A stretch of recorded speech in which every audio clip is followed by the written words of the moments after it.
ഒരു കഥ പറയാം. ഒരു പരുന്ത് ആകാശത്തിന്റെ ഉയരങ്ങളിൽ അനന്തവിഹായസിൽ ഇങ്ങനെ പറന്നുയരുകയായിരുന്നു. ചിറകു കുടഞ്ഞപ്പോ അതൊരു വലിയ മരത്തിന്റെ ചെറിയ കൊമ്പിലേക്ക് പറന്നിരുന്നു ഒന്ന് വിശ്രമിക്കാൻ. പെട്ടെന്ന് നല്ല കാറ്റടിക്കാൻ തുടങ്ങി. ആകാശം ഇരുണ്ട് മഴ പെയ്യാൻ തുടങ്ങി. കാറ്റിലും മഴയിലും ആ വൻമരത്തിന്റെ ചെറിയ കൊമ്പ് ഇങ്ങനെ ആടി ഉലയാൻ തുടങ്ങി.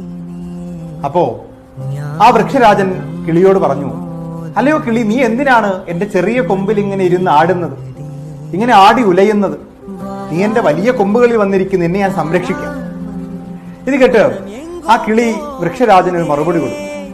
അല്ലയോ വൃക്ഷരാജൻ, അങ്ങയുടെ കൊമ്പിന്റെ ബലത്തിലല്ല ഞാനിരിക്കുന്നത് എന്റെ ചിറകിന്റെ ബലത്തിലാണ്.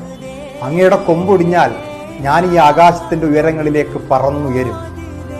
എനിക്കൊരു ചിറകുണ്ട് എന്ന ആ കിളിയുടെ ബോധ്യത്തെയാണ് ആത്മവിശ്വാസം എന്ന് വിളിക്കുന്നത്. അവനവന്റെ കഴിവിനെ